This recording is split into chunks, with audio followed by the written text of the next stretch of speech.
When bikers met soldiers, the city of Bellingham, Washington, was a sprawling patchwork of urban grit and modern sophistication, where community gardens flourished on high-rise rooftops, offering a strange juxtaposition of tranquility against the backdrop of city noise. Among these green havens was the rooftop garden of the Helios Tower, a 50-story skyscraper downtown, where a group of ex-soldiers had taken to cultivating their own slice of paradise. These soldiers, veterans of wars in Afghanistan, Iraq, and other conflict zones, were not just retired military personnel. They were a tightly knit unit that had endured the unendurable together. They called themselves the Rooftop Brotherhood. The garden was more than plants to them. It was therapy, a place to reclaim a piece of humanity lost in years of combat.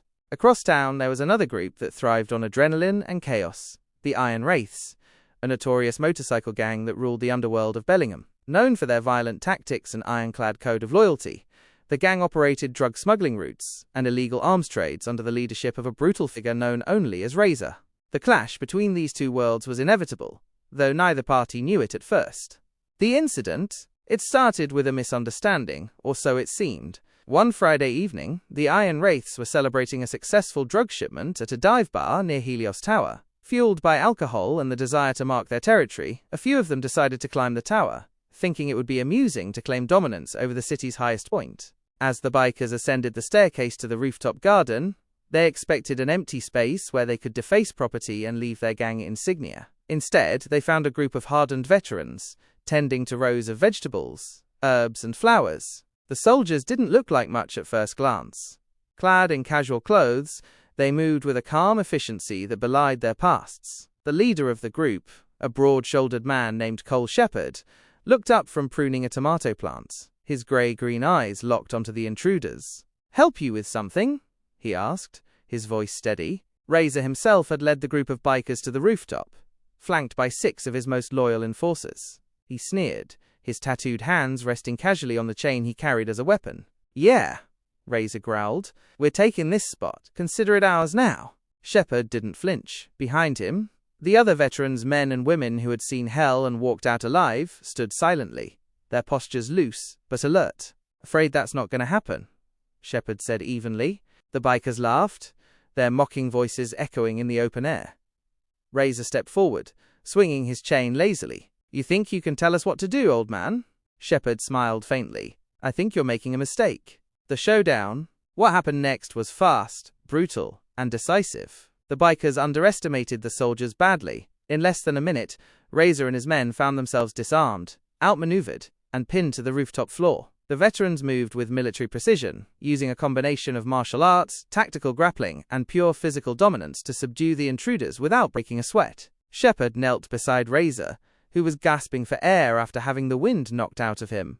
"This isn't your playground," Shepherd said quietly. "Next time you think about messing with someone, maybe ask yourself if they're tougher than they look." The bikers retreated that night, humiliated, but not defeated. Razor's pride was wounded, and he vowed revenge. Escalation? Over the next few weeks, the Iron Wraiths made their move. They began sabotaging the Helios Tower in small ways, cutting the garden's irrigation lines, vandalizing the elevator systems, and even setting small fires in the building's lower levels. Each act of aggression was met with calm resilience from the Rooftop Brotherhood. But the veterans had limits, and when the bikers escalated to threatening the families of the building's residents, the soldiers knew it was time to act. Shepherd called a meeting with his team. Among them were Diego Martinez, a former Navy SEAL with expertise in demolitions, Sarah Red Harris, an Army sniper who could hit a target from 2,000 yards, and Marcus Tank Willis, a Marine who was as strong as his nickname suggested. "This isn't just about us anymore," Shepherd said. "They're endangering civilians. We're shutting this down." The rooftop war. The veterans turned their rooftop garden into a fortress. They used their military training to set traps, fortify the perimeter, and prepare for an inevitable confrontation. When the Iron Wraiths finally arrived en masse, they found themselves walking into a battlefield. The fight that unfolded was nothing short of cinematic. The soldiers used guerrilla tactics to outwit the bikers, who were armed but poorly coordinated. Smoke bombs, tripwires, and non-lethal weapons gave the veterans a significant advantage. Diego rigged a series of flashbangs that disoriented the gang, while Sarah picked off key targets with a paintball gun modified to fire rounds filled with tear gas. Tank charged into the fray like a human bulldozer, scattering bikers with his sheer size and strength. Shepherd faced Razor one-on-one in the garden center, their battle framed by rows of sunflowers and basil plants. Razor fought with raw aggression, but Shepard's discipline and experience won out. In the end, Razor found himself disarmed, and at Shepard's mercy once again. "This ends now," Shepard said, his voice cold. "You and your men are done in this city. Leave, or we'll finish what we started."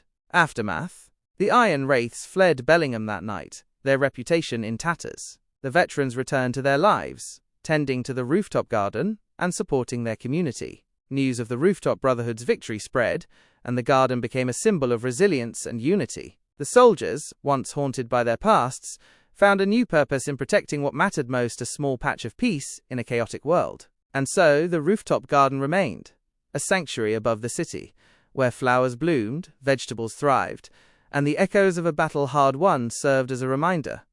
Sometimes, the quietest places hold the fiercest defenders.